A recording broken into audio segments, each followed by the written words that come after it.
Welcome back. It's time now for Media Watch, and for that I'm joined by James Creedon. Good evening, James. Good evening, Annette. Now, the actors have been speaking out now, disassociating themselves from the content of that very controversial film that has ridiculed the Prophet Muhammad. That's right. Let's take a look online, because you have that very criticised film called The Innocence of Muslims, still available on YouTube, that 13-minute trailer. No one has seen the full-length movie, by the way. It seems to mysteriously not be available, but that's a whole other question.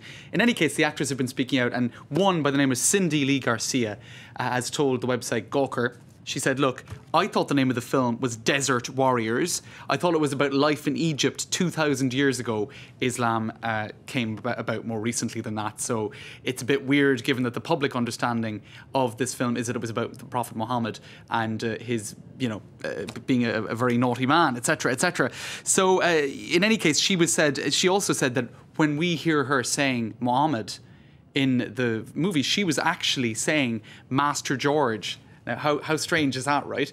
But in any case, what she is saying is that she was dubbed, and that every time you hear Muhammad, she wasn't actually saying Muhammad. And the script, she was utterly misled, as were all of the other actors. So that in itself is really surprising.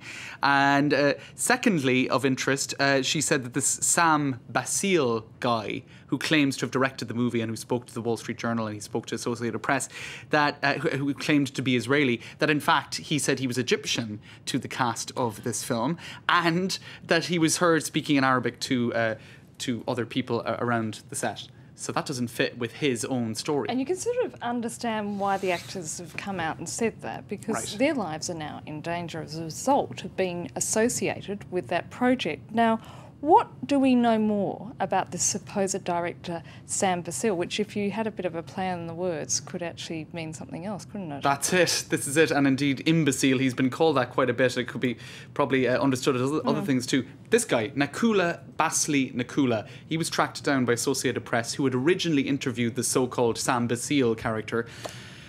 Anyway, it's very complicated, but suffice it to say that Nakula Basili Nakula could very well be Sam Basile. It hasn't been proved yet, but Associated Press say that Sam Basile, when he contacted them, the phone number that he used, the phone number that they contacted him on, was traced to the same address where they went to meet this Nakula Basili Nakula guy, who claims to have produced the movie but not directed it. And he says, I'm not Sam Basile, I'm not the Israeli guy living in California who directed this film and who said that Islam is like a cancer. He said that to the Wall Street Journal. So, but a lot of, basically, according to Associated Press, it looks pretty fishy.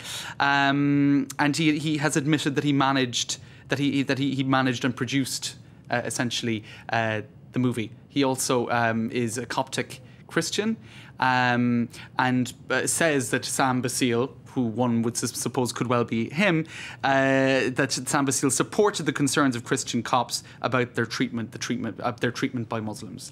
So it's a very strange story, Annette, really odd. And for now, we don't know why this deception took place and to what ends. It's just a very strange story. And the plot keeps thickening by each day. I mean, absolutely. Because we've also been hearing about another character by the name of Steve Klein, a right-wing Christian evangelist who... That's right, who says that he knew Sam Basile, but admits that Sam Basile is a pseudonym, that that this wasn't the real character. The same Klein who was responsible for a very big campaign against the Ground Zero Mosque. So these are people with a track record of being vociferously anti-Islam and associated with this incendiary movie online. Indeed. The full length of which has never been discovered, actually, only the trailer. And it looks like a home movie if you have a look at those clips.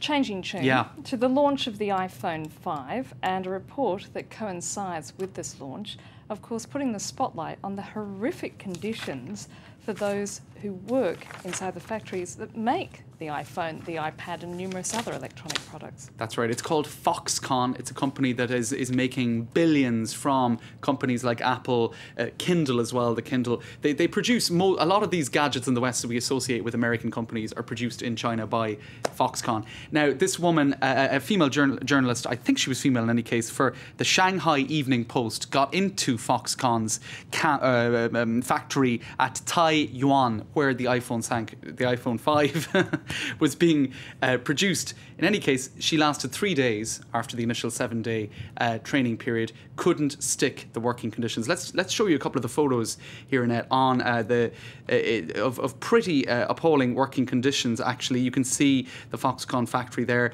the dormitory that these workers sleep in, because it's a live-on site. And apparently dirty bedclothes, cockroaches all over the place, appalling working conditions. They've also got bars on the windows because they've had a number of suicides, which makes it look like a prison cell, they were saying. Absolutely, and people having to work right throughout the night. You've got 3 seconds to process anything, just treated like slaves, really, well, paid slaves, but really appalling working conditions. So that in itself is... it should be food for thought as the iPhone 5 is released. I certainly do think of that every time I open up my iPad. James, thank you so much. Thanks, Annette. And that's it for Media Watch. Coming up now is Web News, a look at what's been grabbing people's attention out there in cyberspace. Do stay with us here in France 24.